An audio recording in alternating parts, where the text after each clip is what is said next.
Très bien. Donc, on va voir aujourd'hui les compartiments liquidiens.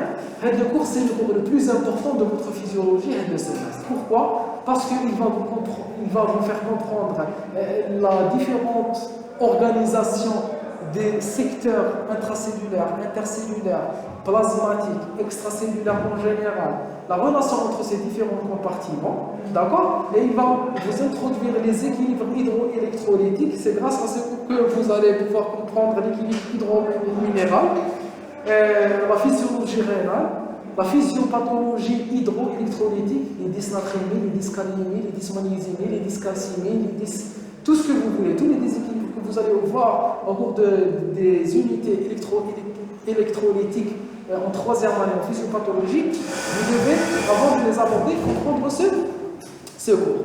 Très bien. Donc, pourquoi ce cours est important? Parce que tous les échanges entre les différents secteurs vont avoir lieu grâce à la compréhension de ces différentes caractéristiques de chacun de ces compartiments. L'organisme humain, l'être humain, est principalement constitué d'eau. Il est principalement constitué d'eau. Il est constitué majoritairement d'eau, et on parle d'un taux moyen de 66%. 60% d'eau. 60% d'eau. L'organisme de l'être humain adulte, il est constitué de 60% d'eau. Ce taux, il varie avec l'âge. Il est moins important chez le vieillard, donc sa proportion d'eau, il est beaucoup plus important que le nourrisson. Le nourrisson, le taux d'eau que contient le corps d'un nourrisson, le taux d'eau, la quantité d'eau contenue dans l'organisme d'un nourrisson, elle est beaucoup plus importante que la proportion chez un être humain adulte. Le nourrisson, il est caractérisé par cette proportion importante d'eau, et il est aussi caractérisé par le transfert des échanges d'eau trop importants. Le nourrisson, il boit beaucoup, et il élimine beaucoup d'eau. Si on a une diarrhée, en situation normale, il est en diarrhée, le nourrisson. À la Béra, on a on a trop peur des diarrhées de nourrisson. La diarrhée est un problème de santé publique. Elle tue des millions de personnes par an, si vous le savez. Des millions de personnes, c'est le Covid. De personnes par an meurent par la diarrhée. D'accord? Pourquoi? Parce que. Parce que très bien. Parce que les liquides sont importants dans l'homéostasie de notre organisme. Très bien, très bien. Quel comportement liquide biophysique? Oui, en deuxième année. Vous allez voir les lipides. Oui. Comme introduction, l'eau est le constituant le plus abondant de l'organisme. Elle est vitale par son importance quantitative et ses propriétés biologiques, parmi lesquelles, elle est importante quantitativement, c'est clair. L'être humain, il est principalement constitué d'eau. On va voir maintenant les caractéristiques de cette eau. Parmi lesquelles, c'est une substance de remplissage et de soutien des cellules et des tissus. Les cellules, elles contiennent à l'intérieur du cytoplasme, et le cytoplasme est principalement constitué d'eau. Soutien, pourquoi? Parce que les membranes basales, le tissu conjonctif, il est aussi constitué d'eau. D'accord? C'est clair? Très bien. Cohésion des structures cellulaires et tissulaires. Tous les tissus baignent dans l'eau. Et c'est grâce à cette baignade que les cellules peuvent communiquer, peuvent interagir. Si je suis une cellule, que je libère une molécule de signalisation. La molécule de signalisation, comment elle peut arriver vers une autre cellule? Elle doit nager, elle doit circuler flot, mais je une autre cellule. Pour se libérer une hormone, une hormone circuler flot. C'est un transporteur peptidique qui doit être irrésoluble. Donc, tous les mouvements, oui, ça va être très bien, c'est excellent. Et c'est la preuve que toutes les molécules, le transport de ces molécules, l'activité de ces molécules, elles dépendent de la présence de l'absence d'eau. D'accord? Très bien. Ça arrive beaucoup. Amortisseur mécanique, exemple, le liquide céphalorachidien qui protège le cerveau et la moelle épinière. Et d'ailleurs, l'eau, elle joue un rôle aussi physique, grâce à la température et grâce au maintien contre les chocs. L'eau, elle joue un rôle dans le maintien de la température dans l'organisme. Par exemple, si j'ai une hyperthermie, si la température est augmentée face sur face, par exemple, il y a une insolation ou une augmentation de la température ambiante. Oui, dans l'organisme thermique, il y a une augmentation de la sudation. Je lui perds plus de sueur. Mais je me perds l'organisme thermique. La sueur, c'est quoi? C'est de l'eau. C'est de l'eau. J'utilise l'eau pour refroidir mon organisme. Et elle joue aussi un rôle anti-choc. Et on vous donne l'exemple du liquide cérébro-spinal. C'est quoi le liquide cérébro-spinal? C'est le liquide céphalorachidien. Le liquide céphalorachidien, c'est le liquide dans lequel baigne le cerveau et la moelle nucléaire. Le cerveau, il baigne dans un liquide. Donc, les chocs importants, ça permet d'empêcher un choc entre l'os et le cerveau. L'os qui est des ménages, le liquide céphalorachidien, et le cerveau et tout l'encéphale baigne dans ce liquide. Très bien, très bien. Un solvant universel, je m'appelle un solvant, on a fait les différentes molécules, les ions, les protéines, ils vont circuler et réaliser leur fonction grâce à leur solubilité flot. Véhicule universel, véhicule de quoi? Véhicule des protéines, véhicule des hormones, véhicule des neurotransmetteurs, véhicule des ions. Alors, on est surtout en train de parler du sang comme liquide. C'est le sang qui constitue un véhicule des différents liquides, des différentes molécules de signalisation. Et ces molécules de signalisation vont permettre à des cellules éloignées de pouvoir communiquer entre elles. Transporteur d'énergie, l'on peut transporter l'énergie, elle peut maintenir l'état énergétique d'un organisme. Comment? Principalement par le transport des nutriments, puisque l'on va permettre la communication entre les cellules, l'alimentation, puis la transformation des aliments complexes en aliments simples. Les nutriments, les aliments simples, les glucides, les acides aminés, les lipides simples, ils vont pouvoir être transportés grâce à l'eau vers le tissu cible, ou le tissu cible peut les transformer en énergie. D'accord? Donc, permet à l'organisme de rester en vie. Grossièrement, de rester en vie.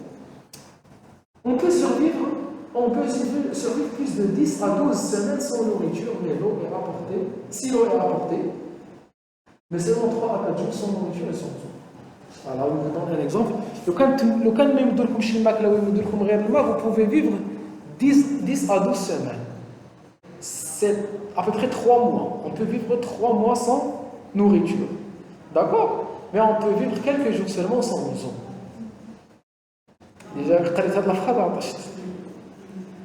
une partie de cette eau corporelle se trouve dans les cellules et constitue le liquide intracellulaire.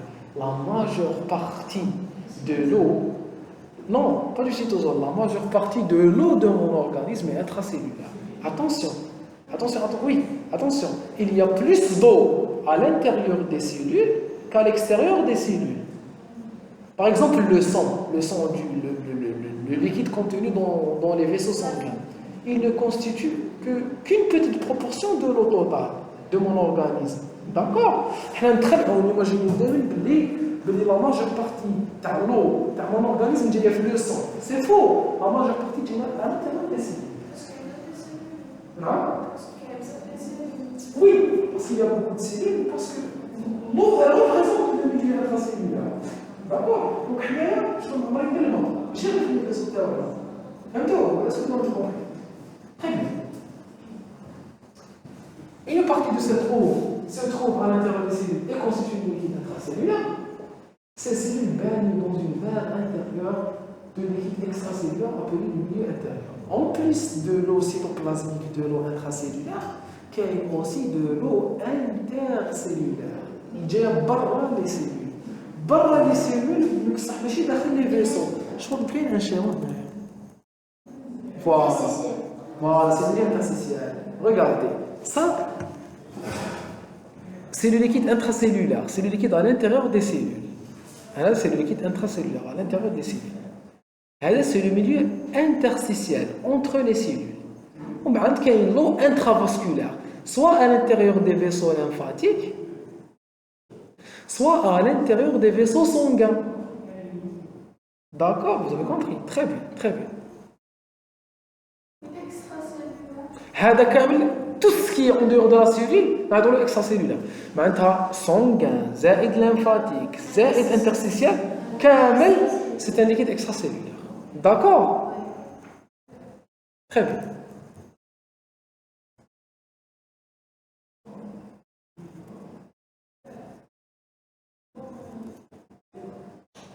وين كنا هنا هذه لا بلونج c'est cellules baignent dans une main intérieure, c'est le milieu intérieur. Le milieu intérieur s'interpose entre les cellules et le milieu extérieur. C'est là qu'il est en train de parler du plasma. Dans le milieu intérieur, les cellules capturent l'oxygène et les nutriments et libèrent les déchets métaboliques. Comme l'oxygène et les nutriments, ويجوزوا في les vaisseaux, ما يروحوش directement le vaisseau de la cellule. Ils doivent passer par le milieu interstitiel.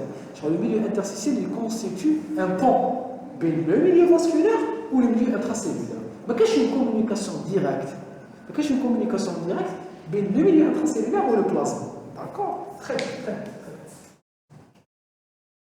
Tout changement du milieu intérieur aura un impact sur la cellule et sur son fonctionnement. Quand on la quantité d'eau, on sur les interactions, on la qualité des interactions entre la cellule et le plasma. Elle ne peut pas éliminer, très bien, ils ne peuvent pas passer librement. Très bien. Donc, pour la survie et le bon fonctionnement des cellules, ce milieu doit être maintenu stable. Il doit être maintenu stable dans sa quantité, et il doit être maintenu stable dans sa structure, dans sa composition. La concentration des différents ions qui sont retrouvés dans le milieu doit être stable. La concentration d'accord? Cette stabilité et les mécanismes qui la maintiennent constituent l'homéostasie. L'homéostasie hydrominérale. L'homéostasie, c'est quoi? Alors, homéo, c'est similaire, ou la stable, je préfère dire stable. Ou stasie, c'est une condition. Bon. Maintien des conditions constantes. L'homéostasie, c'est l'équilibre. C'est l'état d'équilibre que cherche l'organisme au cours de sa survie. C'est-à-dire l'homéostasie. C'est un état d'équilibre que recherche l'organisme au cours de sa survie. C'est-à-dire l'homéostasie. D'accord? Elle permet aux cellules de ne pas être affectées par les conditions extérieures. Ou plutôt, même ne pas être affectée. Elle permet à l'organisme de subir les modifications de son environnement.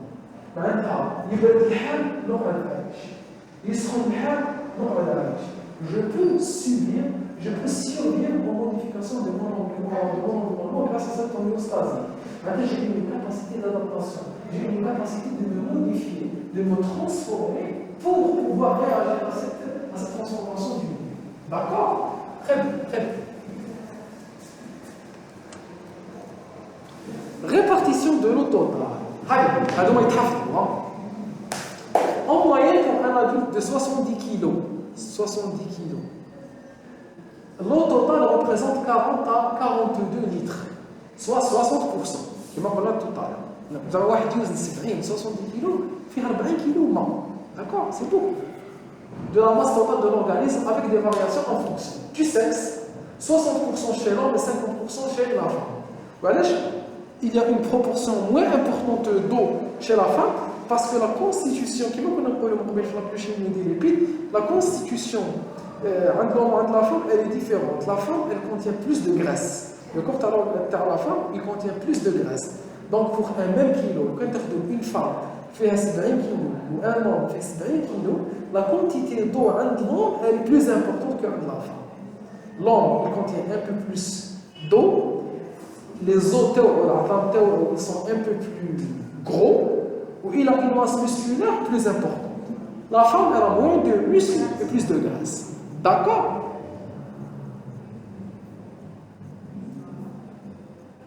Très bien. Pour calculer la graisse cutanée de la femme, elle est peu hydrophile. Elle ne stocke pas بزاف الماء. كيما تستوكيش بزاف الماء، donc le poids تاعها ما فيهش بزاف الماء. Donc le poids تاعها كي يزيد في الميزان تاعها ما يزيدش بالماء، يزيد بالغاز. Voilà. Très bien.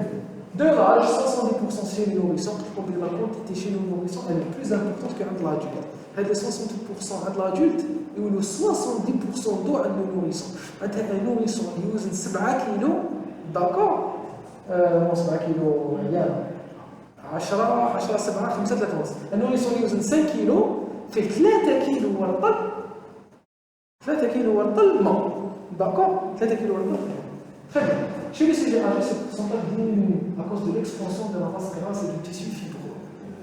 Plus on vieillit, plus on a du tissu fibreux, et des graisses, et surtout, on a moins de muscles. On a moins de muscles, ça a une fente musculaire, et donc on a moins de matière vivante. Donc, tant on passe la proportion d'eau, très bien. De la quantité relative du tissu adipeux, celui-ci ne peut contenir que 20% d'eau, alors que le muscle squelettique peut en contenir jusqu'à 75% d'eau. Un muscle fait 75% alors que chaque fait 20% d'eau. Vous voyez, chaque est parce que la graisse est hydrante. Voilà, parce que la graisse est hydrante. Donc, plus on est gros, plus avec la masse terna, elle n'est pas représentée par de l'eau. Donc, on a un وزن 200 كيلو. c'est bizarre. Est-ce que nous avons parlé de cette قاعدة كي نحبوا نحسبوا شحال الماتير؟ Est-ce qu'on doit faire ce type? Non, c'est faux. Parce que السمانة تاع السنة تاع قالوا نصف كانوا بزاف الشحال. وهذاك الشحال فيه غير 20%. Donc هذه l'équation elle ne devient plus valable. Vous êtes d'accord? Très bien, très bien, très bien. L'organisme qui possède une plus grande masse musculaire comprend une plus grosse quantité d'eau. Alors, les sportifs, ils changent de cerveau. Donc, puisque les muscles sont très riches en eau, ils recouvrent tout le monde de l'eau. Très bien. Donc, l'eau totale, elle est représentée par 60% du poids du corps. Et les 60%, elles sont divisées en deux parties. 40% au niveau intracellulaire et 20% au niveau extracellulaire. Donc la quantité d'eau à l'intérieur de la cellule, c'est un peu le double de la quantité d'eau à l'extérieur de la cellule. La quantité d'eau à l'extérieur de la cellule, c'est en deux parties.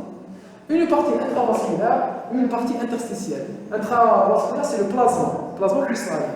Il représente 5%, pardon. 5% du poids du corps. Alors que le liquide interstitiel, il représente 15% du poids du corps. Quel est le volume de sang moyen? 5 litres. 5 litres. Donc, alors que les 5 litres, les membres, ils ont à peu près 1 litre, ils ont 1 kg. Donc, quand on parle de Eric Ladem, de 5 kg.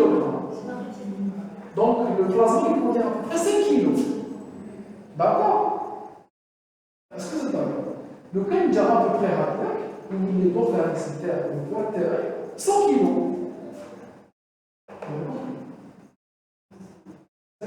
Puisque le plasma représente 5% du poids du corps. D'accord?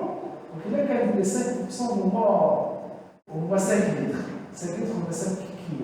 Donc, le poids total, c'est 100 kg. 100 kg, c'est le poids de le corps. Et 5%, c'est le volume de le plasma. D'accord?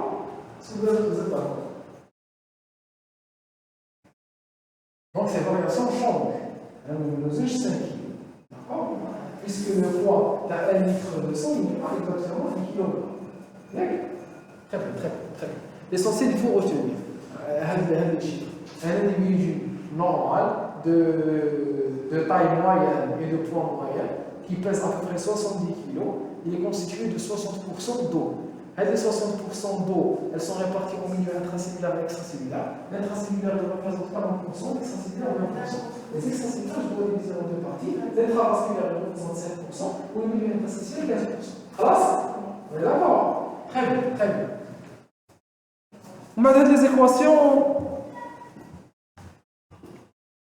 Volume plasmatique plus volume globulaire, volume sanguin total est égal à 8% du corps. Maintenant, ils vont aller dans le détail un peu. D'accord? En fait, le volume sanguin, il est représenté par le volume de l'eau plus le volume globulaire. Vous connaissez ce que c'est que le volume globulaire total? C'est l'hématocrite un peu. C'est le volume des globules rouges, parce que les globules rouges, ils vont occuper un volume. كيتحكموا الدم هذاك الدم هذاك اللي فيها دم فيها الماء وفيها لي سيلول لي سيلول عندهم ان فوليوم لو كان تحكموا هذوك لي سيلول وتجبدوهم كامل من الدم ينقص لو فوليوم تاعو داكور دونك لو سون توتال est égal à 8%. Il est égal à 8% du poids du corps. Donc هذوك الخمسه لثلاث il ne représente pas 5%. Il représente شحال 8%. Donc les 5 litres, les 5 kilogrammes, ils représentent 8%, ou là ça devient beaucoup plus plausible. Il y a 5 kilos, il y a le mien qui est X. X, c'est à peu près 70 kilos. Il y a pas de différence. Il y a quand même de 8 kilogrammes. Regardez. Il y a quand même 5 kilogrammes, moins 8%. X, 100%. Quand le fond d'un individu, X est égal à 50 sur 8. Ah, 500 sur 8. 500 sur 8. 500 sur 8. 500 sur 8, c'est comme un système. D'accord? Très bien. On avance. Répartition de l'eau totale toujours. Le liquide intracellulaire est le liquide enfermé à l'intérieur des membranes, à l'intérieur de la cellule. Très bien. Celle-ci sépare le liquide interstitiel du liquide extracellulaire. Là, c'est le liquide à l'intérieur de la cellule. Là, c'est le liquide dans lequel domine la cellule. Là, le liquide dans lequel se trouve la cellule. Celle-ci sépare le reste du liquide extracellulaire. En fait, la proportion d'eau est très différente selon le type cellulaire. On va voir des exemples. Il y a des cellules qui sont très riches en eau, d'accord? Qui ont les cellules actives, les cellules musculaires, les cellules hépatiques, elles sont très riches en eau. Ok, il y a des cellules qui sont très pauvres en eau, qui ont les cellules adipeuses. Le plasma, partie liquide du sang, enferme dans le système vasculaire. Il représente le quart de l'eau du compartiment extracellulaire. Le compartiment extracellulaire, donc les 20%. 15% ou 5%? 15% de l'interstitiel, c'est les 3 quarts, 15%. 15 على 20, 3 على 4. Ou un quart, donc les 5%, il est représenté dans le plasma. Très bien, donc on va le quart du volume extracellulaire est retrouvé dans les vaisseaux et les 3 quarts dans le milieu interstitiel. Intercellulaire, très bien. Le liquide interstitiel, liquide entre les cellules, contient les 3 quarts restants. Et il comprend l'eau intercellulaire, la lymphe et les liquides non sanguins, tels que le liquide céphalorachidien. Maintenant, c'est important de le détailler, s'il vous plaît. ما قسمليش l'eau à l'intérieur des vaisseaux وحده ou l'eau interstitielle وحدها. لو كان قسم l'eau à l'intérieur des vaisseaux وحده, لو كان جا le volume lymphatique داخل le volume plasmatique. Ce qui n'est pas le cas. Regardez ce qu'ils ont fait maintenant. Allez, le volume extracellulaire مقسم على زوج. اللي كاين le plasma ou اللي ماكاش في البلازما. Donc la classification théorique elle est basée sur le plasma. Le plasma contient 5% du liquide extracellulaire et le reste se met les 15%. Donc les 15% c'est pour un peu se faciliter la tâche. Où ils contiennent les 15%, ils contiennent le liquide intercellulaire, la lymphe, le liquide cérébrospinal, le liquide dans lequel le cerveau et c'est normalement les liquides non sanguins. D'accord? Parce que c'est important. Le débit du liquide cérébrospinal il est important. Ils sont tout le temps en train d'être constitués et d'être éliminés. Le liquide cérébrospinal. Le flux c'est des litres et des litres par jour. C'est important. Et même une hydrocéphalie. L'hydrocéphalie, c'est un excès de liquide. C'est très fréquent comme maladie. Et ça tue. D'accord? Normalement, j'avais une grande maladie, c'était l'hydrocéphalie. C'est quoi l'hydrocéphalie? Il peut avoir plusieurs causes. Soit les trous où sont censés fuir le liquide cérébrospinal trop cher, soit ça, une hypersécrétion de le liquide cérébrospinal. Il est synthétisé au niveau des plexuscomoïdes. Les plexuscomoïdes, ce sont des cellules méningées. J'ai une ménage qui c'est quelque chose de liquide. Donc, une proportion assez stable de protéines, de glucides, de lipides, d'anticorps. D'accord? D'ailleurs, je pense que je pourrais vous c'est quoi? C'est la fonction lombaire. La fonction lombaire, on l'a fait pour étudier le contenu nerveux. Pour savoir s'il y a une inflammation. L'inflammation du liquide cérébrospinal, elle c'est quoi? La méningite. D'accord? Une méningoencéphalite. D'accord? Si je retrouve du sang, ça peut être une hémorragie méningée. Donc, le liquide cérébrospinal, il est très anatomiquement très distinct, il est physiologiquement très spécifique et je dois connaître sa structure sa physiologie pour comprendre la pathologie et surtout pour pouvoir l'explorer à travers la fonction lombaire. D'accord? Vous allez étudier au fur et à mesure. L'essentiel, c'est des liquides, c'est des liquides non sanguins. On a dit le poids d'un organisme est 5%, 60% c'est de l'eau, il y a 60%, 40% à l'intérieur de la cellule, 20% à l'extérieur de la cellule. Il y a 20% à l'extérieur de la cellule, qui est 5% à l'intérieur des vaisseaux, 15% à l'extérieur des vaisseaux. Les 15% à l'extérieur des vaisseaux, liquide interstitiel, liquide intralymphatique, LCR, autres liquides de l'organisme. D'accord? Très bien, très bien. Le plasma et le liquide interstitiel sont séparés par la paroi capillaire. C'est clair, par la paroi des vaisseaux sanguins. Voilà, les schémas finaux. Composition des différents compartiments liquidiens. L'eau est parfois appelée solvant universel, car elle peut dissoudre des substances très diverses, les ions, les protéines. Toute molécule qui est hydrosoluble, elle peut être solubilisée par quoi? Elle peut être solubilisée par le plasma sanguin. D'accord? L'eau, oui. Les acides insolubles. Oui. Justement, je vais utiliser les acides gras puisqu'ils sont insolubles. Ils sont insolubles. Ils laissent une protéine pour utiliser la solubilité de la transporteur. Elle est soluble. Au moins, ils sont insolubles. Il y a des savants qui se transportent. Principalement l'albumine. Très bien. Donc l'albumine, c'est une grosse protéine. Elle une grosse protéine. Elle une grosse protéine. La protéine, elle a des charges. Elle est chargée négativement. Charge négative, charge négative, charge négative, charge négative, charge négative, charge négative. Donc elle est soluble finalement. Elle va utiliser la charge de faire des acides gras. Qui te faire des acides gras, tu peux transporter. وهما ما ينقصولهاش لا سوليبيليتي تاعها. بالعكس هي اللي غراس لا سوليبيليتي تاعها تقدر ترانسبورتيها. C'est clair? Très bien.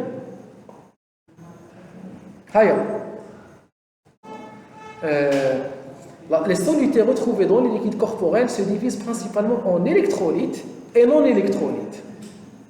Attention, les deux sont des solutés. Ça a des solutés, qu'il y a des solutés électrolytes chargés ou qu'il y a des non électrolytes non chargés. D'accord? Les deux sont hydrosolubles, les deux ils doivent filmer.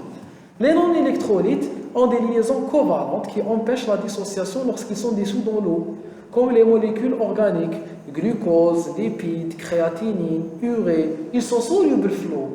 Quand on met dans le sucre, quand on met dans l'eau, il est soluble dans l'eau. Mais il n'est pas électrolyte.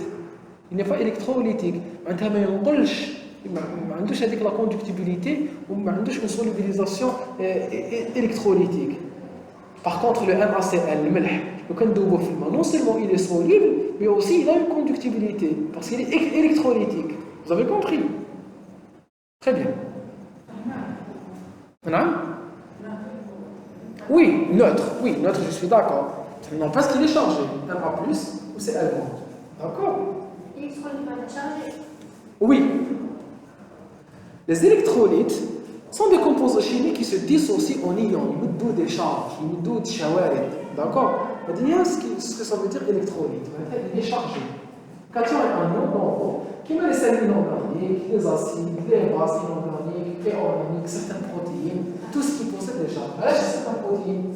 Ce sont les protéines qui possèdent des acides aminés à chaîne latérale ionique. À chaîne latérale ionique. Il y a des solubilités. Très bien, très bien.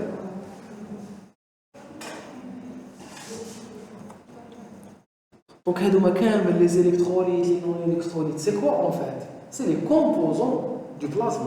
C'est les composants du plasma. D'accord?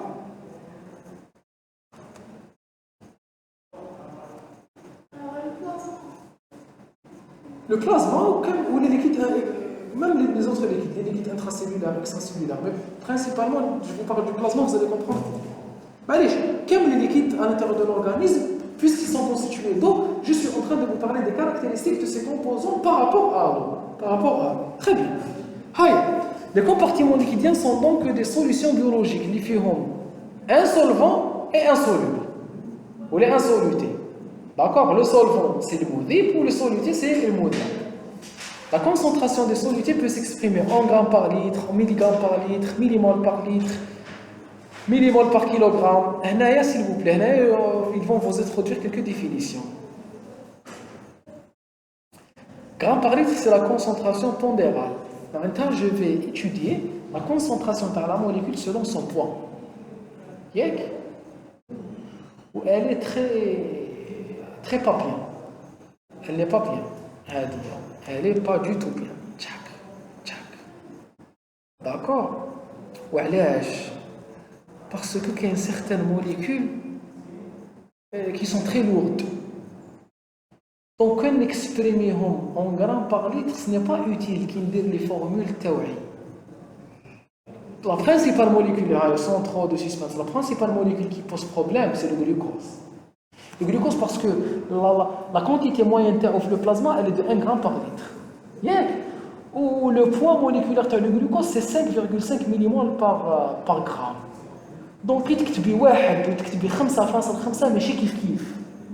D'accord? Donc, on a essayé d'uniformiser les unités باش نعرفوا شحال كاين من حبه. يا اخي la molarité c'est quoi? C'est selon le nombre d'Avogadro هذاك 6.23 في 10 أس 23 6.09 في 10 23 شحال سي loin pour moi Avogadro. L'essentiel la molarité, je suis en train de calculer le nombre شحال كاين من حبه glucose ماشي شحال كاين من وزن تاع glucose. D'accord? Et c'est important. Quand j'étudie bleu molle, je suis en train d'uniformiser, que ce soit Na+, Cl-, glucose, j'étudie le حبات ماشي le poids. Donc ما يهمنيش تكون ثقيله ولا رقيقه ولا خفيفه ولا. D'accord? Donc on utilise aujourd'hui le mol. Le mol, je peux l'étudier par rapport au volume, c'est la molarité, concentration molaire. Et je peux aussi le mesurer par unité de poids du solvant. Millimol par kilogramme. La molarité. Est-ce que vous connaissez, vous avez déjà entendu parler de ça? Oui. Vous lycée, c'est la moralité ou la molarité? Biophysique. Très bien, on passe rapidement. Il y a la molarité par rapport au volume, ou molarité par rapport au poids. Très bien. Mais ça reste encore un peu cocasse. Parce que la molarité, elle prend en compte juste le nombre de moles. Elle ne prend pas en compte le nombre de charges. Alors qu'il y a certaines molécules, il y a le nombre. Et moi, c'est CA2+. Le CA2+, c'est une seule molécule, un seul ion. Il va exercer 2 forces ioniques. À l'EPH, j'ai introduit une nouvelle unité de mesure qui est le milli-équivalent. Le milli-équivalent, c'est quoi? Il mesure quoi? Il mesure le nombre de charges. Maintenant, comme une mole de CA2+. شحال فيها من ماك؟ فيها 2 ماك. CA2+. Une mole تاع NaCl. شحال فيها من ماك؟ 2. ما تحسبيش لا somme. هذه c'est une charge وهذه c'est une charge. Le total c'est 2, une charge négative et une charge positive. Elles ne s'annulent pas. Parce que les deux vont exercer la charge osmotique تاعهم. Elles vont exercer la force osmotique تاعهم. Très bien. Milliosmol par kilogramme, c'est l'osmolalité. C'est la osmolalité. Donc on a par litre, c'est l'osmolarité. Bon, milli-équivalent, c'est bon, c'est le nombre de charges. Une nouvelle unité, c'est l'osmol. C'est quoi l'osmol? L'osmol, c'est la mesure de la force oncotique. C'est la mesure de la force oncotique ou de la force osmolaire. C'est l'osmolarité. C'est quoi l'osmolarité? C'est une unité qui mesure l'osmose. Ou c'est quoi l'osmose? L'osmose est un phénomène qui permet à une molécule d'attirer l'eau à travers une membrane semi-perméable. Je ne suis pas en train d'étudier la quantité de la molécule, je ne suis pas en train d'étudier la charge de la molécule, je suis en train d'étudier l'osmolarité de la molécule qui est sa capacité à attirer l'eau. qui est sa capacité à attirer l'eau. Maintenant, quand on a بطاطا ونقطعها ونسيح فوقها الملح واش يصرى؟ يخرج الماء. علاش يخرج الماء؟ نظام جو سيستاجون علاش يخرج الماء؟ يخرج الماء parce que الملح le NaCl a la capacité d'attirer l'eau. On dit que le NaCl est osmotiquement actif. Donc il contient des osmoles. Il contient quoi? Des osmoles. Il contient des osmoles. Et donc il est osmotiquement actif. Et puisqu'il est osmotiquement actif, il va pouvoir attirer l'eau. Il va pouvoir attirer l'eau à travers la membrane semi-perméable. D'accord? Très bien. Donc, on voit les différentes unités de mesure. Et en physiologie des compartiments liquidiens, le plus important, l'unité la plus importante, c'est la dernière. C'est l'osmolarité. Parce que c'est cette osmolarité qui va contrôler les échanges entre les différents compartiments. C'est quoi l'osmolarité? L'osmolarité est la capacité d'une molécule à attirer l'eau. C'est la capacité d'une molécule à attirer l'eau. Maintenant, le milieu intracellulaire ou le milieu extracellulaire. علاش هذا فيه هذا الكونتيتي دو وهذا فيه هذا الكونتيتي دو؟ علاش ما تروحش للماء كامل وتجيها فوق وتبقى ناشفه؟ Pourquoi? Parce que la répartition des osmoles d'une partie et de l'autre, elle est différente. كل واحد يجي بالماء بروحه. Et c'est cette quantité d'osmoles dans les différents compartiments qui va décider où il va. Est-ce que vous êtes d'accord? Très bien, très bien. Maintenant, je vais vous donner des notions très importantes. Comme je l'ai dit, la troisième année, où les gens ne connaissent pas. Mais si vous voulez les connaître en détail, moi, je vais utiliser le cours d'accord, Inch'Allah, ou dire Inch'Allah la physiologie rénale, d'accord, ou la troisième année, essayez de voir les vidéos sur les déséquilibres hydroélectrolytiques. Ça va en flash. D'accord? C'est de longues vidéos où tu vois l'hyperhydratation intracellulaire, la déshydratation extracellulaire, la déshydratation globale, l'hyperhydratation globale. Tu fais bien la physiopathologie. Ça, pour pouvoir les comprendre, il faut connaître les notions de base. D'accord? Allez, on avance. Toujours, composition des différents compartiments, la concentration pondérale, grammes par litre ou milligrammes par litre, c'est la masse du solide par litre de solution. C'est là où on l'a défini. C'est par rapport, je suis en train de calculer par rapport à la masse. Par rapport à la masse. D'accord? Deuxièmement, la molarité, c'est le nombre de moles de soluté par litre de solution. Donc, la molarité, je divise la masse à le volume, le wazn. Je divise le nombre de molécules à la quantité de sang. D'accord? Très bien. On me donne comme exemple la glycémie. Exemple de la glycémie, 1 gramme par litre, la glycémie, la concentration moyenne de glucose sur le sang, c'est de 1 gramme par litre. Ou le 1000 mg par litre. La masse moléculaire du glucose est de 180 grammes par mol. Donc, il faut نحسب la molarité de le glucose, donc à 5.5. Donc, je ne sais pas كيف on peut donner في الدم عندي 1 gramme de glucose chaque litre تاع الدم ولا نقول عندي 5,5 millimol chaque litre تاع الدم. C'est plus précis de dire que j'ai 5,5. نقدر uniformiser مع les autres molécules اللي خفاف بزاف على الجلوكوز هما عندهم لا مولاريتي اللي plus importante بصح البوا تاعهم بالغرام بزاف هابط. Donc ça va fausser l'interprétation تاعي. Vaut mieux ناخذ une unité اللي تكون uniforme كامل. Et il n'y a pas plus uniforme que le nombre. كي تروشي كاين واحد جاي مسكين ماشي مسكين ويل وسمين. D'accord? يوزن 300 كيلو. D'accord? وانتوما انت شحال توزني؟ Bon, il faut jamais poser à une femme de questions. شحال توزني واش تفهم؟ Non, شحال توزني؟ Non. Comme ça, vous. Ça va être trop compliqué. On va dire 50 quand même. شحال توزنتي؟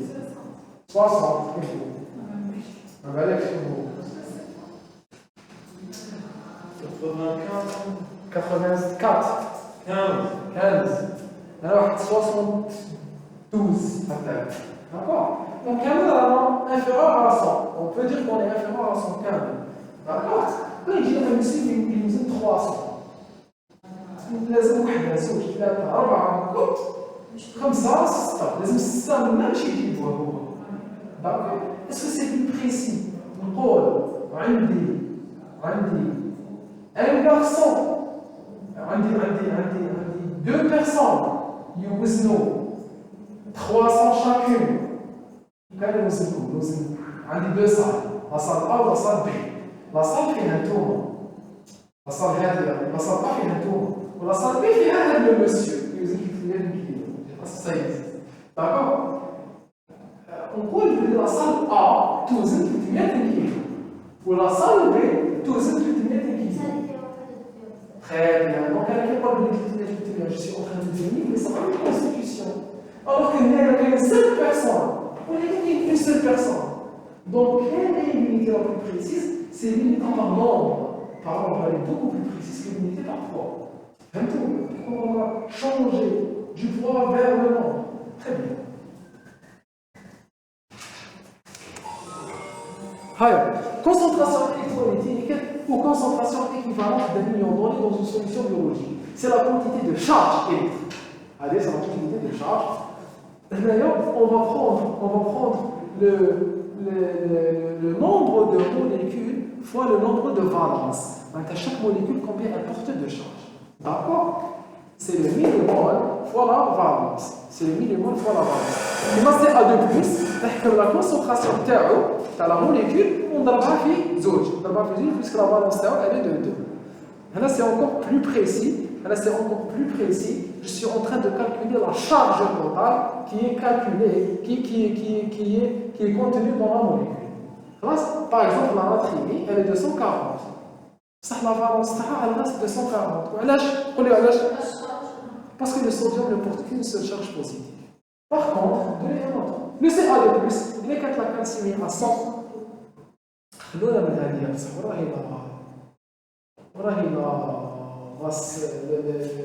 الميموار هاي شكون نقولوا هاي دو 40 هنايا نبدو لكم بار بوا انا سحقت بار مول فهمتوني هاي دو 40 بصح لا بالونس تاعو هي فوا 2 زعما صافي تاعو هي دو 40 دونك واش ندير نحكم 100 نقسمها على 40 100 sur 40 c'est quoi?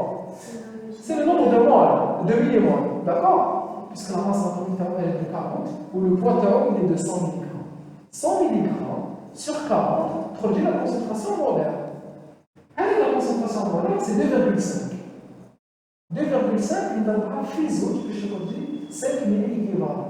Maintenant, on dit 5 charges positives. 5 charges positives, pour 8 grammes. Vous voyez? Ce n'est pas la même chose de dire 100 mg ou de dire 5 milli-équivalents. Quoique, je dire c'est 100 mg. Quand on a des grammes, tous les glucose, tous les 0,1 g. 0,1 g par litre, il y a 5 milli-équivalents par litre. Vous voyez que quand je change d'unité, les nombres changent. Les nombres changent. À la base, une unité, il est le plus grand nombre de solutés. Ou l'unité qui peut me regrouper le plus grand nombre de solutés, c'est le milliosmol. C'est le milliosmol. À la base, on utilise le milliosmol comme unité de mesure dans les compartiments liquides.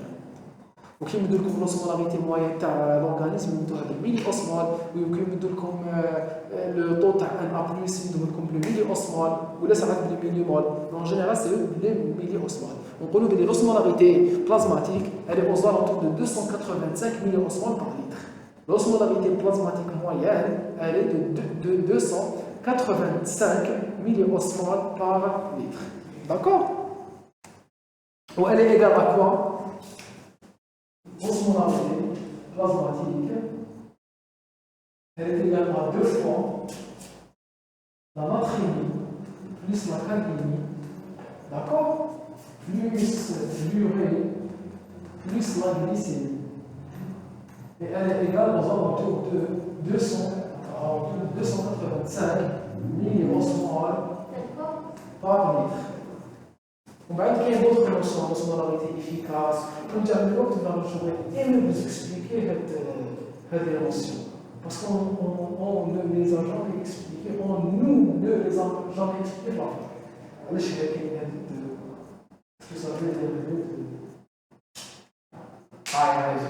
وش معنى هذا؟ je suis en train de parler des molécules osmotiques qui fait le sang. Les principales molécules, les carpus, la glycine,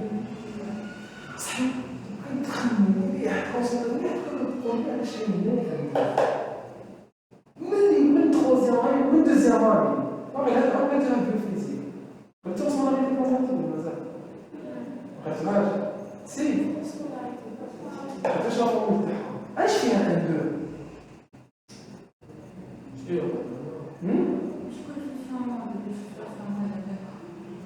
كيفاش؟ Parce que le Na+, il n'existe pas à isoler. Chaque molécule de Na+, qui a une molécule équivalente de chlore, de bicarbonate. Le groupe de molécules la formule ما فيهاش إصغار négatif. ولازم تعرفوا بلي la somme de charge totale positive le sang elle est égale au somme des charges totales négatives. Donc alors je حد غير les positifs وضربتهم في زيرو. أنا بين عندكم هذا البواب on ne sait jamais باش نحرك شكل سكسي. D'accord. هاي on avance. هاي osmolarité اللي رانا نهضروا عليها هنايا. L'osmolarité, c'est le nombre de particules de soluté par litre de solution. C'est le nombre de particules. C'est le nombre de particules osmotiquement actives qui ont la capacité d'attirer l'eau. Exemple, 1 millimol de glucose, c'est 1 milliosmol. Une molécule de NaCl, regardez, 1 millimol de NaCl, qui نحسبوا par exemple le NaCl, نلقاو بلي 1 millimol de NaCl تساوي 2 milliosmol. وعلاش؟ Parce que le NaCl fait une molécule de Na et une molécule de Cl. هنايا باينه كيما لو ميلي ايكيفالون. لو ميلي ايكيفالون تاع NaCl هذا قلت لكم لازم نحسب لا شارج بوزيتيف ولا شارج نيجاتيف. في الاسمولاريتي كيف قلت لكم لازم تحسبوا كل حبه تيكزيرسي ان ايفي اوسموتيك. وليفي اوسموتيك كي نقول لكم NaCl l'effet osmotique il n'est pas exercé par une molécule de NaCl. C'est la somme des effets osmotiques تاع le Na حتى لو Cl. معناتها لازم نضربها في زوج. هنا اللي فات اللي تضربوها في زوج كيما ميلي ايكيفالون. يتلقاو بالميلي اوسمول لازم تضربوا في زوج. داكور؟ شغل الميلي اوسمول سي الديتاي تاع الديتاي تاع الديتاي. كي ما تكونوش تهضروا كان على الديتاي تستعملوا تاع لو بوان. ومن كي تدخلوا شويه في الديتاي تولوا تهضروا على لو نومبر. ومن كي تزيدوا شويه في لو ديتاي تولوا تهضروا على لا شارج. ومن تلحقوا لوسمول. في لوسمول اللي ديروا لا ديفيرونس بين بلورين وبين les autres molécules.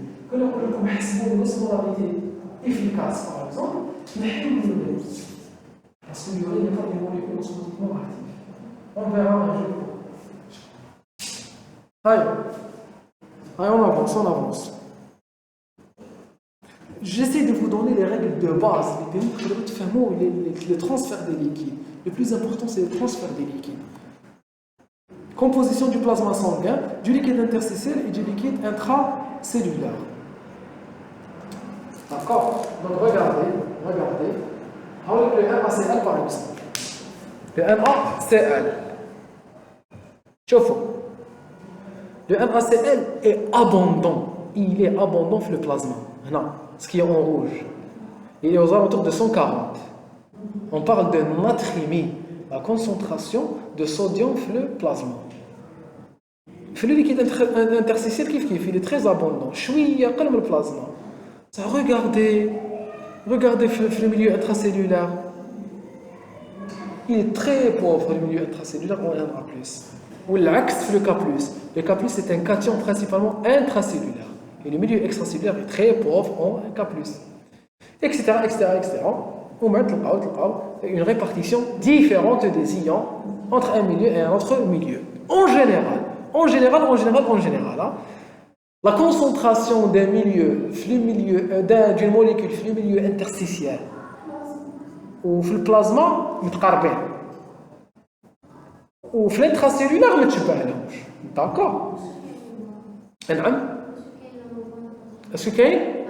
Parce que كاين la membrane plasmique et parce que كاين une sélectivité de la membrane plasmique. Donc عندنا le K+ le Na+, لازم نعرفوا البيكربونات ثاني qui est principalement extracellulaire. Le Cl- qui est extracellulaire, d'accord? Ou le phosphate qui est intracellulaire. Le phosphate qui est intracellulaire. Le phosphate, c'est l'un des principaux systèmes tampons intracellulaires. Ou les anions protéiques, ils sont principalement, le plasma, l'albumine, surtout à l'intérieur de la cellule. C'est les protéines intracellulaires qui permettent à la cellule d'attirer l'eau à son intérieur, à son cytoplasme. Très bien, très bien.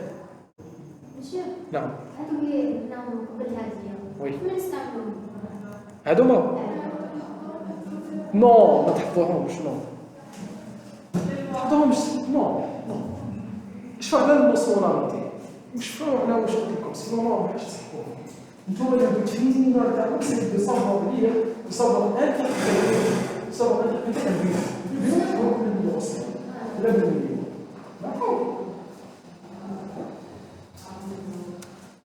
هاي ماكسيموم 25. نعم ماكسيموم 25. ماكسيموم 25 نو بلوس مازال هاي essaie de suivre plutôt concentre-toi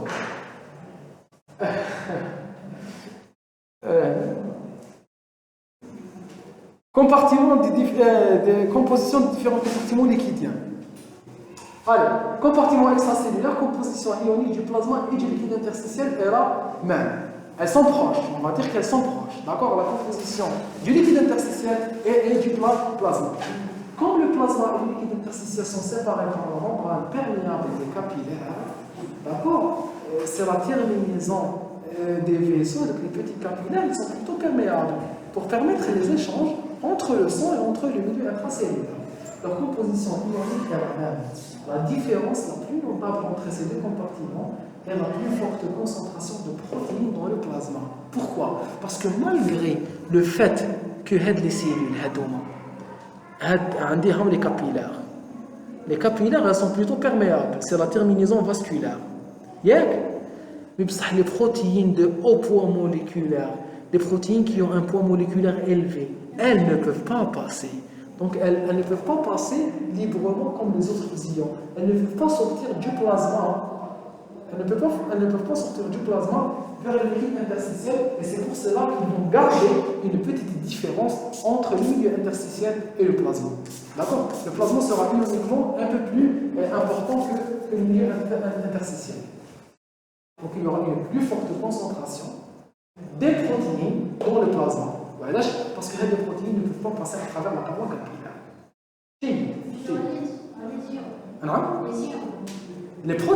Les protéines, elles sont chargées par des charges négatives, par des charges ioniques négatives. D'accord? Les capillaires ont une faible perméabilité pour celles-ci, de sorte qu'ils ne laissent pas passer dans le liquide interstitiel que très peu de protéines dans la plupart des tissus. Les acides aminés et les nutriments iodosaux, c'est les grosses protéines iodosaux. Et c'est un phénomène très important pour garder les liquides à l'intérieur des vaisseaux. Pour garder les liquides à l'intérieur des vaisseaux. La principale protéine qui a une fluorescence, c'est l'albumine. C'est l'albumine. Et c'est cette albumine qui permet au vaisseau de garder son nom. Avec certaines maladies comme le syndrome néphrotique, où ils sont une fluide urinaire d'albumine. L'organisme ne peut pas chercher l'albumine dans les vaisseaux. Qui ne peut pas chercher l'albumine, l'albumine est donc, tant qu'on passe l'osmolarité plasmatique, tant qu'on passe l'osmolarité plasmatique, tant qu'on passe la capacité du sang à retenir l'eau, où il sera l'eau du chrome, où il y a des œdèmes, où il y a des œdèmes, où il y a des malades du syndrome néphrotique, il y a l'hypo-osmolarité, tous les mettre tellement, qui va te chercher tellement, il y a le vaisseau, il y a le vaisseau, il y a le milieu interstitiel, qui va le milieu interstitiel, il y a les œdèmes. Cours, œdème, alors physiopathologie, troisième année. C'est quoi l'œdème? Un œdème périphérique. C'est une accumulation de liquide dans le milieu interstitiel. Même tout le cas, j'ai des œdèmes. Très bien, je vais parler. Donc, le fameux schéma qu'on a vu et qu'on a revu, on a bien avancé, on avance. On reste dans le compartiment extracellulaire, composition partie ionique du plasma et du liquide interstitiel toujours. En raison de l'effet Gibbs dans l'âme, on va en parler, la concentration des cations est un peu plus forte dans le plasma que dans le liquide interstitiel. Maintenant, l'équilibre de Gibbs, l'effet Gibbs dans l'âme, c'est quoi? Le nombre total de charges positives et négatives doit être le même, le plasma. Qui va comme un énergie. Ou qui va en plus à c'est L1 ou la carbonate quelque part, équivalent. Donc, les leçons, la somme totale des charges négatives, elle est égale à la somme totale des charges positives. Alors, la somme totale des charges positives, elle est égale à la somme totale des charges négatives. Puisque nous avons les capillaires, وقلنا بلي les capillaires فيهم certaines protéines ما يقدروش يخرجوا للمياه الانترستيسيال. واش معناتها؟ معناتها le milieu plasmatique il a une concentration plus forte en protéines. صح ولا لا؟ Il a une concentration plus forte en protéines que le milieu interstitiel. Est-ce que vous êtes d'accord? Puisqu'il y a des protéines. اللي ما يقدروش يجوزوا لو بلازما كاين دي بروتين اللي ما يقدروش يجوزوا لو بلازما في الانترستيسيون صح ولا لا؟ هذوك البروتين معناتها اللي يوقعوا في شارج نيجاتيف بلوس امبورطونت في البلازما هذوك لي شارج نيجاتيف تاع البروتين elles vont attirer les charges positives donc puisqu'il y a des protéines plus importantes au niveau plasmatique qu'au niveau interstitiel, cela veut dire que j'aurai des charges négatives plus importantes au niveau plasmatique qu'au niveau interstitiel. Et donc, j'aurai aussi plus de charges positives dans le milieu plasmatique que dans le milieu interstitiel. Parce que les protéines qui sont chargées négativement vont aussi attirer des ions chargés positivement. Elle y a la loi de Gibbs dans l'âme. La loi de Gibbs dans l'âme qui dit que l'ensemble des charges positives dans un milieu est égal à l'ensemble des charges négatives dans un milieu. Elle a un milieu avec plus de charges négatives que le milieu interstitiel. Puisqu'elle a plus de charges négatives, les électrons ont aussi plus de charges positives. Elle a dit, le résultat c'est quoi? C'est que j'aurai un peu plus de cations dans le milieu plasmatique que dans le milieu interstitiel. Est-ce que vous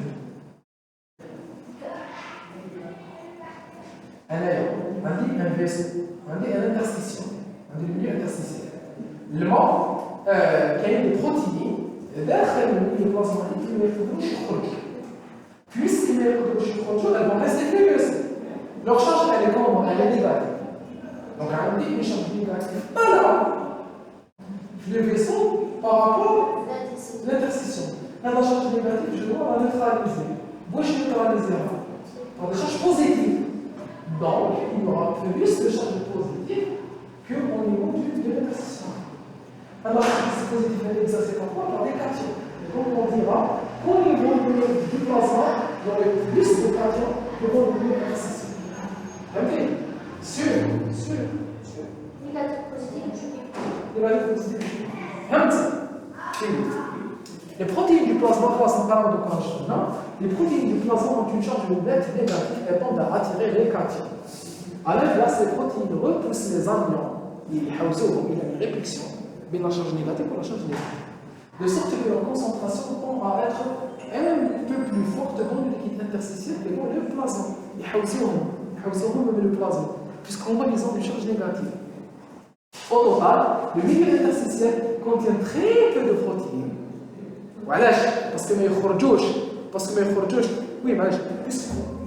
يخرجوش من le milieu plasmatique l'interstition, il contient plus de ces ions, plus d'anions qui vont remplacer les protéines, puisque les protéines ne peuvent pas de l'interstition. Ces ions et HCO3, c'est des anions. Et un peu moins de 1 à plus que le plasma. Est-ce que vous comprenez? L'interstition va comprendre moins de protéines, plus d'anions et moins de cations. Oui. Donc, moins de protéines, plus d'anions et moins de cations. Moins de protéines, plus de cations. D'accord? Et on a plus d'anions. D'accord? Plus d'anions. Mais on touche les protéines. s'il vous plaît, le milieu interstitiel n'a pas de protéines. Il va le remplacer par des charges négatives, une autre charge négative. C'est quoi cette charge négative? C'est les anions. C'est les anions. D'accord? Donc il contient plus d'anions, moins de protéines et moins de cations. Moins de protéines et moins de cations. Moins de protéines et moins de cations. Très bien. En pratique, on considère que la concentration des ions est la même dans le liquide interstitiel et dans le plasma. Le cation le plus abondant est Na+, et les anions les plus abondants sont le chlore et le bicarbonate. C'est à peu près la même chose que dans le milieu plasmatique. Alors puis, في les cours de physiologie, même de physiopathologie, mais il y a 3 milieux. C'est une erreur en fait. On parle tout le temps de deux milieux, le milieu intracellulaire et le milieu extracellulaire. En général, on le qu'il y a un milieu intracellulaire et un milieu extracellulaire, alors qu'en fait, si on voit dans le détail, il y a 3 milieux, il y a en réalité 3 milieux. D'accord? Très bien, très bien.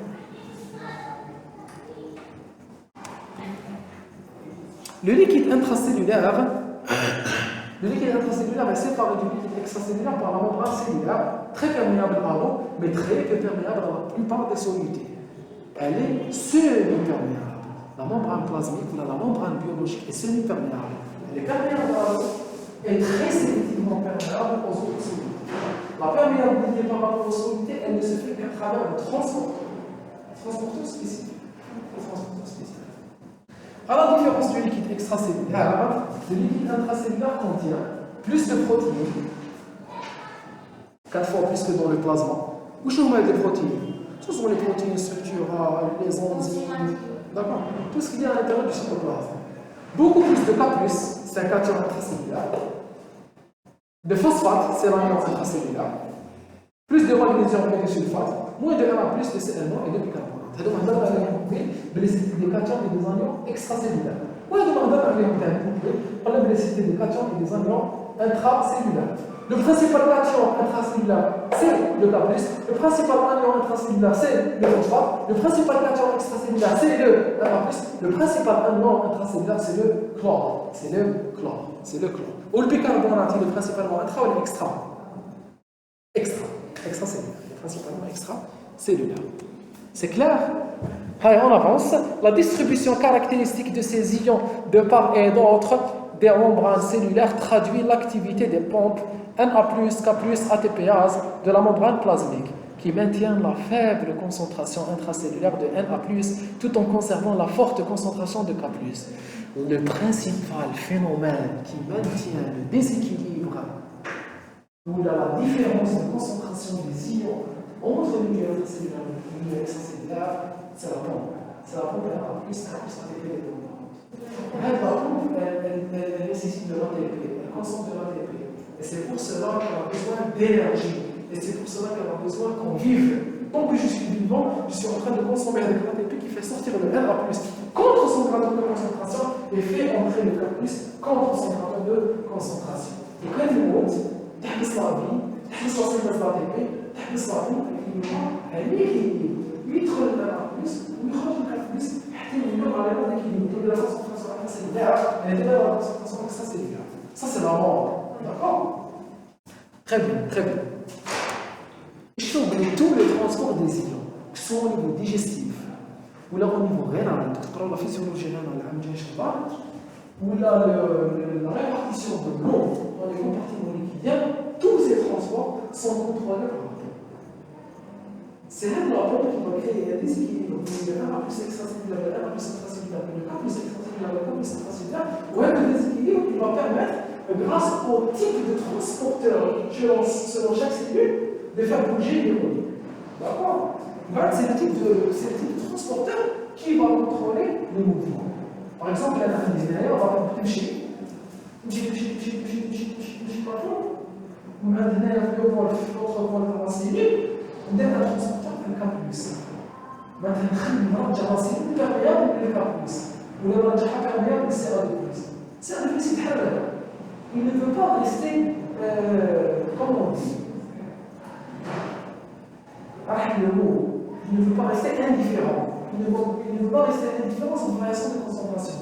Donc il est un peu plus concentré dans l'électrode, il est un peu plus concentré dans l'électrode, d'accord? Le fait qu'il fait le mot, il est mais يحتاج un cache, une molécule, في l'organisme تاعها نفتح لها un transporteur في une membrane وما تتحركش، تتحرك soit le transcentre. D'accord? Tant que la pompe est dirigée. D'accord? Terre, ouais, terre, où? Très bien.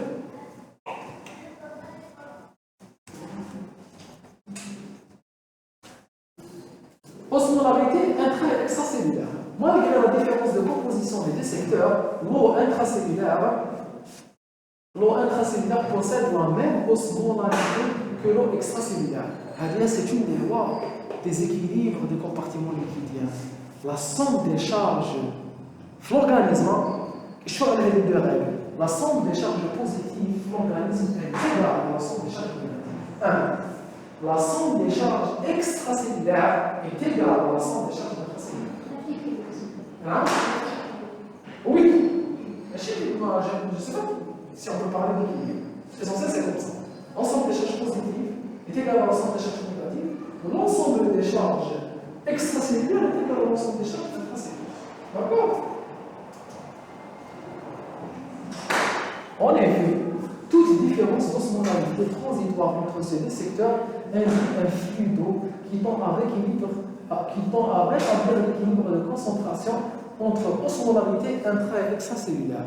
Il sera un mouvement d'un côté à un autre côté, hop, il y aura action de l'eau ou de la pompe qui va réinverser le transport pour recréer l'équilibre. D'accord? Je ne sais pas s'ils vont parler d'exemples, on va voir. Les entrées d'eau sont très variables. Elles sont constituées d'un apport d'eau obligatoire, endogène, représenté par l'eau de l'oxydation générée lors du catabolisme des nutriments, protéines, glucides, lipides. Qui va connaître le cas le métabolisme des lipides? On a dit l'acide acétase, elle va synthétiser son molécule d'eau. Donc l'organisme, il va synthétiser lui-même son eau.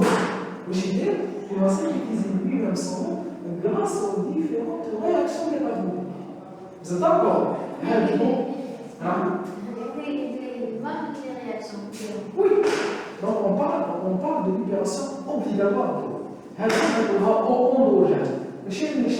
C'est mon organisme qui l'a synthétisé. D'accord? Oui, c'est insuffisant pour vous. C'est d'accord?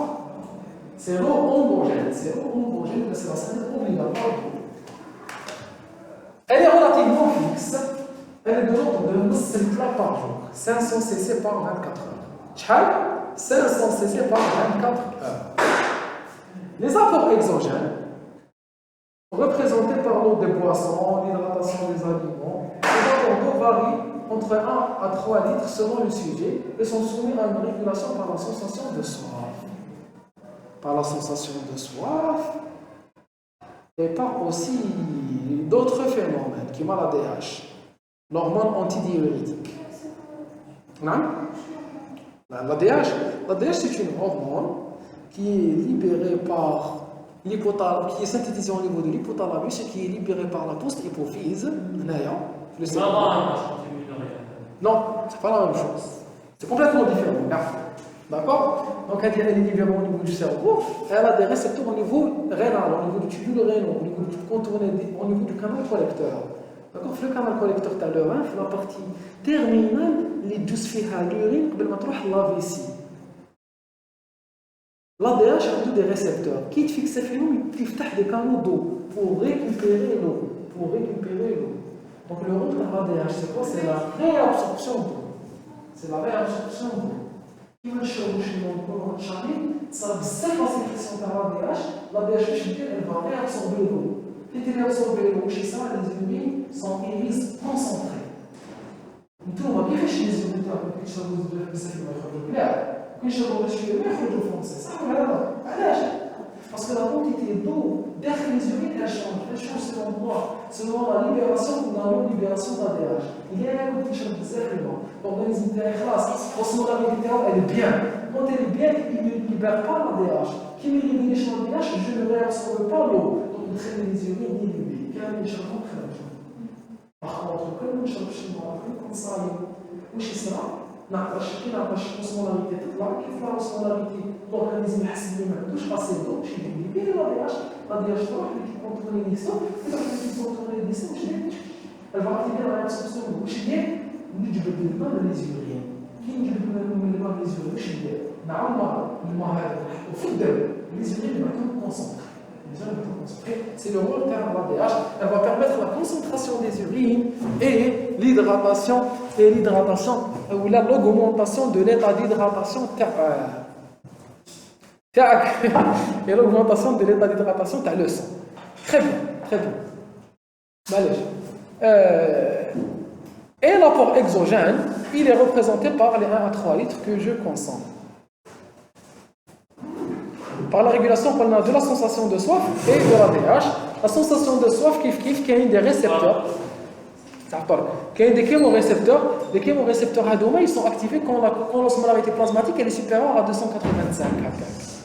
Quand l'osmolarité plasmatique devient élevée, quand elle s'élève, l'organisme me donne la sensation de soif pour que j'arrive à boire de l'eau.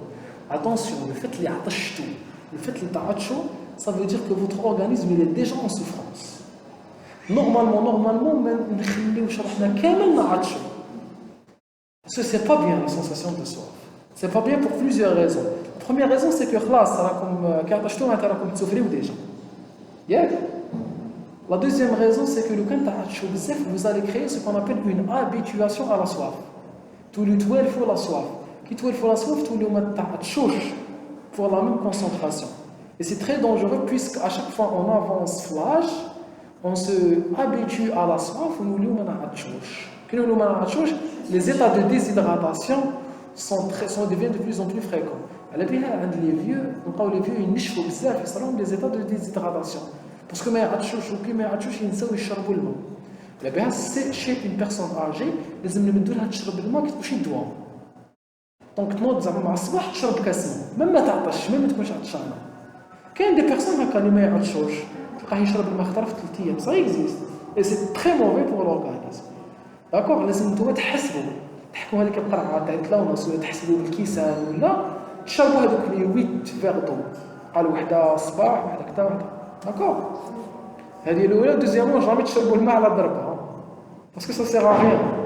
كي تشربوا الماء على ضربه تشربوا الماء ومن بعد واش يصرا اون ابسوربسيون اكرو دو لو على ضربه. كي تابسورب الماء بزاف على ضربه واش يصرا اون فازو ديلاتاسيون تاع لي فيسو يتجعدوا بالماء. كي يتجعدوا بالماء يلوغ اون اكتيفاسيون تاع لي فولوريسبتور. لي فولوريسبتور فون اكتيفي دي فاكتور ناتريوريتيك. لي فاكتور ناتريوريتيك يتخلعوا يقولوا جا بزاف الماء على ضربه لازم نخرجوه. دونك vous allez tout uriner. داكور لازم تشربوا الماء بالعقل باش هذاك الماء الى لو طون يدخل داخل لي سيلول بلا ما يجعد لي فيسو. فواي plus on connaît la physiologie plus on sait vivre. شرب الماء شرب ليتر على ضربه ça veut rien dire. D'accord. Donc vous allez voir plus vous avancez في حياتكم vous allez voir que l'homme il vit dans des contradictions. الانسان يعيش في التناقضات تاعو. D'accord. C'est comme ça. ربي سبحانه خلقنا هكا. إن شاء الله ربي يغفر لنا. تلقاو des personnes اللي يبانوا bien وما elles sont pas bien. تلقاو des personnes اللي تهضر bien تلقاها بالك اش كيفاش نفهمكم. C'est pour arriver à un exemple, c'est que تقدروا تلقاو un diabétologue اللي يحكي لكم على الديابيت وعلى comment manger تلقاوه سمين باسكو ياكل بزاف الشيبس ولا ياكل بزاف لي ساندويتش. باسكو سا بيتيت فيبلاس. داكور. دونك كي واحد يهضر لكم حاجه تسمعوا له لهضراته وماشي دائما. على بالي سي بلو ديفيسيل de créer l'exemple par ses gestes. D'accord. على بالي احنا في الاسلام يقول لك لازم دير ما تهضرش. Donc il faut créer l'exemple par ses actes, pas par la parole, parce que la parole sert. Il ne faut pas manger, il ne faut pas faire, il faut réaliser un exercice physique 30 minutes 5 fois par jour selon les recommandations de l'OMS. Ça veut dire la pratique trop longtemps. D'accord. Donc c'est beaucoup plus difficile d'agir que de parler. Voilà, donc on avance. Les sorties de l'eau, qu'il y a des sorties obligatoires et des sorties facultatives. Les sorties obligatoires, c'est la miction obligatoire. Puisque l'organisme il synthétise de l'urée, il synthétise de l'acide urique, il synthétise de la créatinine, c'est des déchets toxiques. Donc l'organisme, لازم يخرج شوية les urines. Même يكونوا ميتين بالعطش. لازم يخرج هذيك la petite miction obligatoire. غير إذا كنت en état de déshydratation grave هذيك la déshydratation importante اللي تمد لي une insuffisance rénale fonctionnelle ويولي ما يخرجش البيبي داكور بصح سينو ميم يكون عطشان ميم يكون اون بوزوان دو اليورين فيها باسكو عندي دي توكسين لازم نخرجهم سينو يقتلوني يسمموني هذه سي لا ميكسيون اوبليغاتوار وبعد قد ما نشرب الماء اكثر قد ما تزيد لا كونتيتي دو ميكسيون قد ما تشرب الماء اكثر قد ما دير بيبي اكثر سي لا هذه ما تسحقش بري نوبل داكور لي سورتي اكسترا رينال دو digestives, cutanées, pulmonaires sont faibles, environ 500 cc par jour. Ces sorties peuvent être considérées comme pendant les entrées d'eau obligatoires et sont peu régulées. D'accord? Donc, il y a des sorties obligatoires. Il y a les poumons qui fâchent. C'est la respiration. L'expiration, on du CO2 mais de l'H2O. D'accord? Donc, on les poumons. La sudation. D'accord? Les sorties rénales, c'est pipi. D'accord? Sont la cible majeure de la régulation des sorties hydriques de l'organisme, principalement sous le contrôle de l'ADH. L'ADH, on n'a pas le même de l'ADH. À l'état stable, la DURS est équivalente aux apports d'eau exogènes, de 1 à 3 litres par jour. Normalement, le bilan hydrique, c'est un bilan nul. C'est un bilan nul. Je vais un bilan nul. Les entrées doivent être égales aux sorties. D'accord. Quel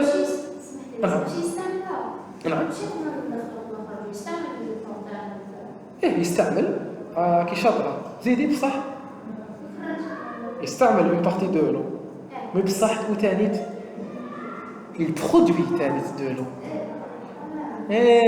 donc l'organisme صح يجبد من الماء ça veut dire il produit de l'eau donc on dit que le bilan total doit être nul قد les entrées قد les sorties قلت لكم باللي l'organisme الميتابوليزم تاعو il produit de l'eau les 6H2O تاع la lipogenèse voilà donc l'organisme oui les différentes réactions de l'organisme du métabolisme organique vont consommer de l'H2O mais il faut savoir que l'organisme il est aussi en train de produire de l'eau جيد le rein ajuste donc l'excrétion aux entrées le bilan doit être nul entrée تساوي sortie. Voilà. Référence avec jeune adulte. هذا أنايا jeune adulte masculin 72 kilos 1 mètre bon خلاص repos et confort thermique. Repos et confort thermique. Liquide corporel, eau et substances dissoutes. Les entrées 1 à 3 litres par jour. La soupe, shorba. Le shorba, c'est chez vous aussi c'est un repas obligatoire. Obligatoire. Mais si. C'est des protocoles 20 minutes. D'accord. Donc, les entrées elles sont égales à 1 à 3 litres par jour et elles doivent être égales aux sorties. Où les sorties sont régulées par l'ADH. L'ADH, je dis, il y a quand la quantité des entrées là, où je dis l'ADH, hop, elle récupère. Elle récupère de l'eau. À l'état stable, la DURS est équivalente aux apports exogènes qu'elle reflète. قد ما نشربوا الماء قد ما نورينيو على بها نقولوا بلي لا DURS لا ميكسيون بيبي elle reflète شحال شرب كي تلقى واحد يدير بيبي بزاف معناتها شرب الماء بزاف sauf dans certaines pathologies كيما bravo كيما le diabète ou surtout باش نهضر على le diabète parce que le diabète c'est un peu complexe le diabète c'est un syndrome polluant polydipsique وين عطشوا نشربوا بزاف ويرينيو بزاف نعطشوا بزاف نشربوا بزاف ويرينيو بزاف كاين صح l'élimination osmotique au niveau rénal puisque la glycémie elle dépasse les 1,80 donc il y a une glycosurie ou la glycosurie elle est accompagnée d'une diurèse صح انا جو لي parler du diabète insipide ماشي نشرح aussi le diabète insipide diabète insipide وقرأ شوية على الديابات insipide. C'est une pathologie qui touche l'ADH. Mais l'ADH ما تخدمش. Donc même quand نكونوا عطشانين l'ADH ما تتسكريتاش. كي ما تتسكريتاش l'ADH il n'y a pas de réabsorption. Donc on devrait le faire effectivement. Et ça cause des déshydratations très importantes. C'est le diabète insipide. باش اسمه le diabète. وما نحتاج على diabète. Et d'ailleurs, je vais vous raconter une anecdote c'est important la formation à la fin du cours. Le diabète insipide, voilà je suis au diabète alors qu'il n'a aucune relation avec la glycémie ou avec l'insuline. Allez, on avance. Entrée et sortie de sodium de l'organisme, chez l'adulte, les apports sont de 100 à 200 cc, millimol par 24 heures, 6 à 12 grammes. C'est-à-dire l'apport de recommandé TRSL, 6 à 12 grammes. Donc les 6 à 12 grammes, je vais l'utiliser pour toute petite partie. 50 grammes de sel de cuisine ajoutés aux aliments, 50% sous forme de sel naturel présents dans les aliments pour ajouter lors de leur fabrication. Donc, les 12 grammes par jour, نصهم راكم تملحوهم ونصهم كاين في الماكله ديجا وكان تاكلوا هذيك الماكله بلا ما تملحوها صافي فوتر ابور تاع الملح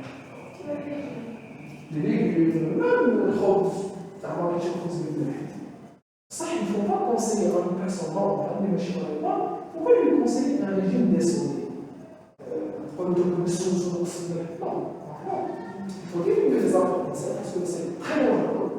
Il est considéré comme un facteur de risque indépendant et approuvé de l'hypertension artérielle essentielle. Et ça, c'est aussi important pour maintenir une bonne volémie ou une bonne pression artérielle.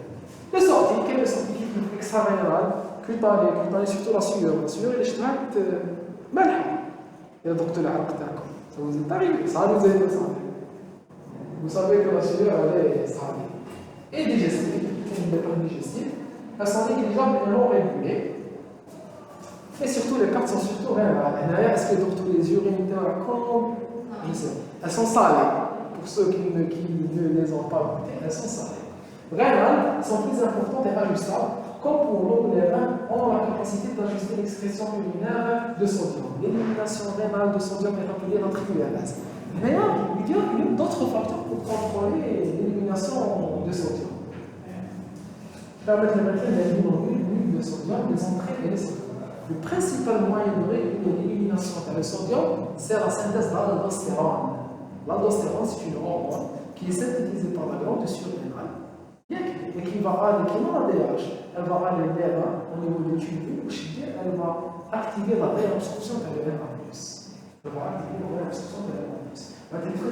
Donc, l'attention, on observe une synthèse de l'aldostérone. Avec l'aldostérone, hop, il va récupérer l'ENA+. Mais la baisse de tension, elle va activer la réabsorption des NA+. وعلاش كيقولوا بزاف الملح طلع لنا لا بونسيون؟ علاش؟ باش تجيب الملح لا بونسيون، بس دي ميدسان بداو يصاوبوا، بداو يفهموا اكسبليكي ماشي ان بروف ignorant اللي كان يقول اكسبليكي علاش كيقولوا الكومونتات كيقولوا لا بونسيون. باسكو نحن على نص بوناريتي. على la capacité osmotique. Les molécules osmotiques chromatiques ont la capacité d'attirer l'eau. Les vaisseaux thermiques avant de ils vont attirer l'eau vers les vaisseaux. Donc il y a les vaisseaux de l'eau. Les vaisseaux ils jettent par la pression. artérielle. Parce que la pression بالماء ماشي بالملح. صح الماء منين جا؟ جبتوا الملح. كيما البطاطا. C'est la même chose. يتعاملوا مع الفيسو بالملح يجبد الماء يكون الفيسو بالماء. إذا الملح غدوة وبعد أسبوع وبعد شهر وبعد سنة وبعد سنتين جاب الفيسو طلع الفيسو et bien les vaisseaux doivent être une pression élevée. Ils maintiennent la pression pour le la pression. Les vaisseaux sont une pression. Il faut aussi les dangers de l'hypertension artérielle. Là, c'est les complications des vaisseaux. Ils ne pas trop. Alors, les hémorragiques, les vaisseaux ils vont défavoriser la circulation du sang. Donc, ils vont favoriser la constitution de plaques atéromateuses. Ces plaques atéromateuses, c'est très bon. Donc, ils vont l'athérosclérose. L'athérosclérose, c'est le boucher les vaisseaux du cœur, les vaisseaux coronaux.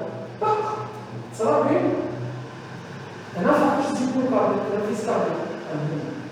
D'accord? Un infarctus du myocarde. Donc, tout ça, ce sont les dangers de l'hypertension artérielle. L'hypertension artérielle, on a besoin de traitements, parce qu'on ne va pas en parler. D'accord? Et rien à habiter comme le حتى للستة. Nous sommes jamais pas.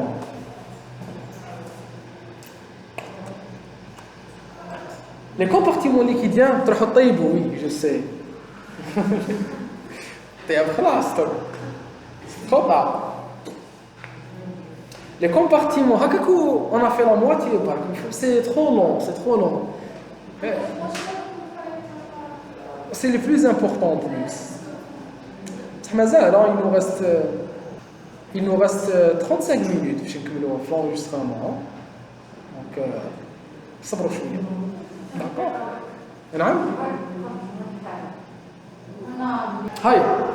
Les compartiments liquidiens ne sont pas des volumes statiques, ils sont constamment renouvelés. Ils échangent en permanence avec le milieu extérieur. C'est l'équilibre hydroélectrolytique et un équilibre dynamique. Attention, la notion elle est très importante. Oui, c'est un équilibre, malgré les volumes sont à peu près constants. Mais ça, c'est pas un équilibre stagné. C'est un équilibre dynamique, malgré qu'ils sont constamment éliminés et renouvelés. Éliminés et renouvelés. Le mal d'un organisme il travaille en continuité. D'accord? Il est tout le temps en train de circuler. Ils échangent en permanence entre eux avec le milieu extérieur. Leur fixité n'est pas synonyme d'immobilité. كي تلقاو لي فوليوم ستابل ماشي معناتهم شي يتحركوا ماشي معناتها لا سيلول هذوك الفوليوم تاعها زدتو به هذاك الماء اللي شربتوه في 2000 مازالوا في لي سيلول تاعكم نو